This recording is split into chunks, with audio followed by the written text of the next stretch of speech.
ಅವರು ಹೇಳ್ತಾರೆ, ನಾನು ಬೇಕಂತ ಒಬ್ಬ ಕನ್ನಡಿಗನಿಗೆ ಅಲ್ಲಿ ಹುಬ್ಳಿಗೆ ಕಳಿಸ್ತಾ ಇದ್ದೀನಿ.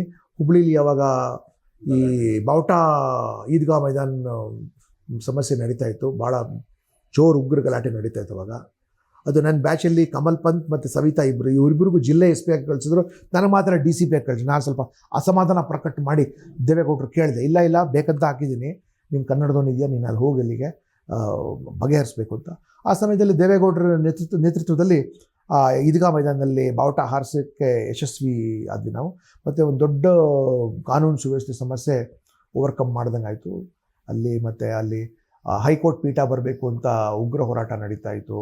ಮತ್ತು ಸೌತ್ ವೆಸ್ಟರ್ನ್ ಟೆರರಿಸ್ ಹೆಡ್ ಕ್ವಾರ್ಟರ್ಸ್ ಬರಬೇಕು ಅಂತ ಅದು ಕೂಡ ಸೊ ಈಗ ಏನು ಲೀಡರ್ಸ್ ನ್ಯಾಷನಲ್ ಲೆವೆಲಲ್ಲಿ ಇದ್ದಾರಲ್ಲ, ಪ್ರಹ್ಲಾದ್ ಜೋಶಿ ಅವರು ಮತ್ತು ಅನಂತಕುಮಾರ್ ಅವರು ಏನಿದ್ರು ಅವಾಗ, ಜಗದೀಶ್ ಶೆಟ್ಟರ್ ಅವರು, ಅಶೋಕ್ ಕಾಟ್ವೆ ಮತ್ತು ವಿಜಯ್ ಸಂಕೇಶ್ವರ್ ಅವರು, ಇವರೆಲ್ಲ ಮುಂಚೂಣಿಲಿದ್ದರು. ಇವ್ರಿಗೆಲ್ಲ ನಾನು ಆವಾಗ ಲಾ ಆ್ಯಂಡ್ ಆರ್ಡರಲ್ಲಿ ಇವ್ರಿಗೆ ಅರೆಸ್ಟ್ ಮಾಡೋ ಅವಕಾಶ ನನಗೆ ಸಿಕ್ಕಿತ್ತು ಅಲ್ಲಿಗೆ. ಅಲ್ಲಿ ಇದೆಲ್ಲ ಆದ ನಂತರ ಮಾನ್ಯ JH ಪಟೇಲರು ಮುಖ್ಯಮಂತ್ರಿ ಆಗಿರುವಾಗ ನನಗೆ ಕೊಡಗು ಜಿಲ್ಲೆ SP ಆಗಿ ಕೊಟ್ಟು ಕಳಿಸಿದ್ರು. ಆ ಸಮಯದಲ್ಲಿ ಕೊಡಗು ಕರ್ನಾಟಕದಿಂದ ಬೇರೆ ಆಗಿಬಿಡಬೇಕು ಅಂತ ಒಂದು ಹೋರಾಟ ನಡೀತಾ ಇತ್ತು. ಸೊ 2 ರೈಲಲ್ಲಿ ಅವರು ದೆಹಲಿಗೆ ಹೋಗಿ ಪ್ರತಿಭಟನೆ ಮಾಡಿದ್ರು, NU ನಾಚಪ್ಪನವರ ನಾಯಕತ್ವದಲ್ಲಿ. ಸೊ ಅವಾಗ ನಾನು ಹೊರಗಡೆ ಹೋಗ್ತೀನಿ ಅಂತ ಹೇಳಿದ್ರು ಸರ್, ಇಲ್ಲ MC ನಾಣೇಂದ್ರ ಹಿರಿಯ ಮಂತ್ರಿ ಸಚಿವರಿಗಿದ್ರು, ಇಲ್ಲ ಅಲ್ಲೇ ಇರಬೇಕು ನೀವು ಅಂತ ಹೇಳಿ, ನಾನು ಮತ್ತು ನನ್ನ ಹೆಂಡತಿ ಡಾಕ್ಟರ್ ಆಗಿದ್ಲು. ಕೊಡಗಿನಲ್ಲಿ ಆ ಮಳೆಗೆ ಯಾರೋ ವೈದ್ಯರು ಬರ್ತಾನೆ ಇರಲಿಲ್ಲ. ಸೊ ನಾವಿಬ್ಬರು ಅಲ್ಲಿ 3.5 ವರ್ಷ ಅಲ್ಲೇ ಇದ್ವಿ ನಾವು ಅಲ್ಲಿ. ಅಲ್ಲಿಂದ ನಾನು 1.5 ವರ್ಷ ಯುಗೋಸ್ಲಾವಿಯಾಗೆ ಕೊಟ್ಟದೆ, ಅಂತಾರಾಷ್ಟ್ರೀಯ ಪೀಸ್ ಕೀಪಿಂಗ್ ಮಿಷನ್ಗೆ, ಯುನೈಟೆಡ್ ನೇಷನ್ಸ್ ಸಂಯುಕ್ತ ರಾಷ್ಟ್ರ. ಸೊ UN ಪೀಸ್ ಕೀಪಿಂಗ್ ಮಿಷನಲ್ಲಿ ನಾನು ಎಲ್ಲಿದ್ದೆ. ಅಲ್ಲಿರುವಾಗ ಅಲ್ಲಿಂದ ಇನ್ನೊಂದು ಡೆಪ್ಯುಟೇಷನಲ್ಲಿ ಆಫ್ರಿಕಾಗೆ ಹೋಗಿದ್ದಾನೆ. Was in Africa for some time also. ಅಲ್ಲಿ ಪೊಲೀಸ್ನವ್ರಿಗೆ ರಿಕ್ರೂಟ್ಮೆಂಟ್ ಮಾಡಬೇಕಾಗಿತ್ತು UN ಪೀಸ್ ಕೀಪಿಂಗ್ ಮಿಷನ್ಗೆ.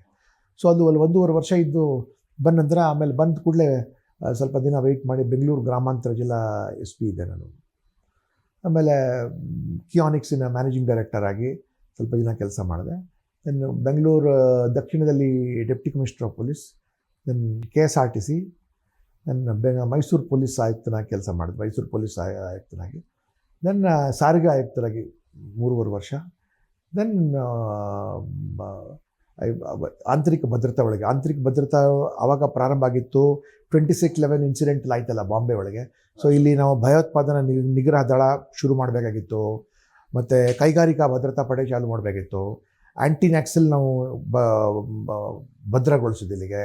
ದೆನ್ ಕರಾವಳಿ ಕಾವಲು ಪಡೆ ಶುರು ಮಾಡಿ. ಸೊ ಇದೆಲ್ಲ ಚಾಲೂ ಮಾಡೋದ್ರಲ್ಲಿ ನನಗೆ ಒಂದು ಒಳ್ಳೆ ಎಕ್ಸ್ಪೀರಿಯನ್ಸ್ ಸಿಕ್ತು. ಎಲ್ಲರ ಜೊತೆ ಸೇರಿ ಕಲಿತು ಕರಾವಳಿ ಕಾವಲು ಪಡೆಗಂತೂ ನಾನು ಭಾಳ ಶ್ರಮಪಟ್ಟೆ, ಚೆನ್ನಾಗಾಯಿತು. ಇವತ್ತು ಕೂಡ ನೋಡಿ ಒನ್ ಆಫ್ ದ ಬೆಸ್ಟ್ ಇದೆ ನಮ್ಮಲ್ಲಿ. ಈ ಗೋವಾ ಶಿಪ್ ಯಾರ್ಡ್ ಮತ್ತು ಇಂಡಿಯನ್ ಕೋಸ್ಟ್ ಗಾರ್ಡ್ ಮತ್ತು ನೇವಿ ಜೊತೆ ಭಾಳ ನಿಕಟ ಸಂಪರ್ಕ ಇಟ್ಕೊಂಡು ಕರ್ನಾಟಕ ರಾಜ್ಯ ಕೈಗಾರಿಕಾ ಭದ್ರತಾ ಪಡೆ ಒಂದು ಬೇರೆ ಪಡೆನೇ ಇದೆ, ತುಂಬ ಚೆನ್ನಾಗಿದೆ. ಇನ್ನು 335 ಕಿಲೋಮೀಟರ್ ಇದೆ ನಮ್ಮ ಕರ್ನಾಟಕದ ಇದು ಏನಂತೀರಿ ನೀವು, ಸೀ ಕೋಸ್ಟ್. ಮತ್ತು 7 ಟಾಪುಗಳಿದೆ, ಐಲ್ಯಾಂಡ್ಸ್ ಇದೆ, 7 ಟಾಪು ಇದೆ. ಅದರದ ರಕ್ಷಣೆ ಕೊಡಬೇಕಾಗಿರೋದು.